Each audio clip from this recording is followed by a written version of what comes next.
Um homem vestido com pelos de camelo alimenta um doce de gafanhotos e gritando no deserto: não no templo, não no palácio, não na sinagoga, no deserto. João Batista não era um reformador religioso, ele era um terremoto espiritual. E a sua mensagem, registrada em Mateus capítulo 3, ecoa de forma tão perturbadora hoje quanto há 2000 anos. Naqueles dias apareceu João Batista, pregando no deserto da Judéia. Mas por que o deserto? O deserto na Bíblia é um lugar de purificação, como os 40 anos que Israel passou lá. É um lugar de encontro com Deus, como Moisés no Sinai.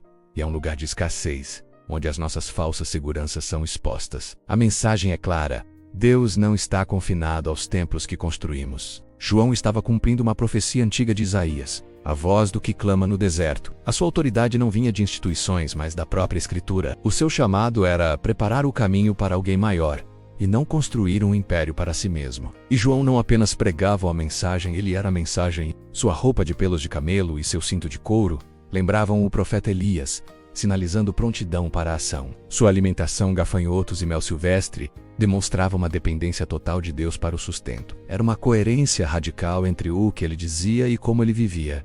E o impacto foi imenso. Multidões de Jerusalém e de toda a região iam até ele, no deserto. A autenticidade atrai as pessoas, mesmo nos lugares mais improváveis, e ali, confessando seus pecados, eram batizados por ele no Rio Jordão. Note a ordem. Primeiro a confissão, o arrependimento e depois o batismo, o símbolo público de uma vida antiga sendo sepultada. Então, chegam os religiosos profissionais, os fariseus e os saduceus. E a reação de João é explosiva. Raça de víboras. Isso não é um insulto pessoal, é um diagnóstico espiritual preciso. Uma víbora é um animal que se esconde, que ataca de forma sorrateira. João estava acusando-os de hipocrisia, de terem uma aparência de religião, mas sem a essência da fé. E ele faz uma pergunta cortante: quem vos ensinou a fugir da ira que há de vir? Eles confiavam na sua herança, pensando: somos filhos de Abraão, estamos seguros. Mas João destrói essa falsa segurança. Ele diz que a herança espiritual não é genética. A religião deles olhava para o passado, para a linhagem. João apontava para o futuro, para os frutos. Deus, diz ele, pode fazer destas pedras filhos de Abraão. A mensagem é brutal. Deus não precisa da nossa religião, nós é que precisamos desesperadamente de Deus. A partir daí, João anuncia um julgamento inevitável, usando metáforas poderosas. Primeiro, a da árvore. O machado já está posto à raiz das árvores. Veja bem, não é uma poda para dar mais fruto, é um corte na raiz. E o critério é simples: toda árvore que não produz bom fruto será cortada. A urgência é total. O machado já está posto, não é algo para um futuro distante. Depois, ele fala de 2 batismos. O meu, com água, é externo, simbólico, preparatório. Mas aquele que vem depois de mim, diz João, vos batizará com o Espírito Santo e com fogo. Um batismo interno, transformador, definitivo. E João demonstra a sua humildade, dizendo que não é digno nem de carregar as sandálias dele. Por fim, a imagem do julgamento final. A paz está na sua mão. Ele vai separar o trigo da palha. O trigo, que tem substância, será recolhido no celeiro. A palha, que é só aparência, será queimada num fogo que não se apaga. Mas o que essa voz do deserto diria à nossa geração, hoje? Primeiro, sobre a autenticidade.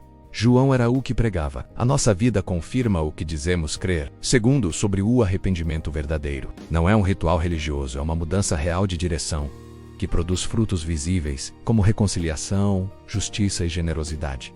Terceiro, sobre a religiosidade vazia. Hoje os filhos de Abraão são aqueles que confiam num cristianismo cultural, numa herança familiar, em vez de uma experiência pessoal com Deus. O aviso de João continua de pé: Deus não se impressiona com os nossos títulos religiosos.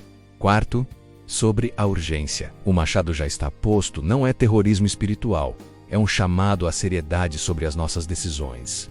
E por fim, sobre preparação. A missão de João era apontar para Jesus. A nossa missão é a mesma: apontar para Cristo, não para nós mesmos, com a humildade de dizer: é necessário que ele cresça e que eu diminua. João Batista é uma figura única. Ele é o último profeta do Antigo Testamento e a primeira voz do Novo. Ele é a ponte entre 2 alianças. Sua mensagem central é clara: arrependimento, preparação, humildade e uma coragem incrível para confrontar o poder com a verdade. Então, eu te pergunto: onde estão os nossos desertos hoje, os lugares onde precisamos nos encontrar com Deus, longe do barulho? Que víboras espirituais, que hipocrisias nós temos tolerado em nossa vida? Estamos produzindo frutos ou apenas folhagem? Estamos apontando para Cristo ou para nós mesmos? João Batista não fundou uma igreja, não escreveu um livro, não construiu uma instituição. Ele gritou no deserto, confrontou os poderosos, apontou para outro e perdeu a cabeça por isso. Mas o seu grito ainda ecoa: arrependei-vos, porque está próximo o reino dos céus. Num mundo de espiritualidades convenientes e religiões confortáveis, a voz áspera de João nos lembra que Deus não negocia com a hipocrisia e que o verdadeiro arrependimento sempre produz frutos visíveis. A pergunta que Mateus 3 nos deixa hoje é simples e devastadora. Se João Batista pregasse em nossa comunidade, ele nos batizaria ou nos chamaria de víboras? E você, como tem respondido a esse chamado ao arrependimento? Que frutos dignos a sua vida tem produzido? Compartilhe aqui nos comentários como este estudo impactou a sua reflexão. Obrigado por assistir e até a próxima.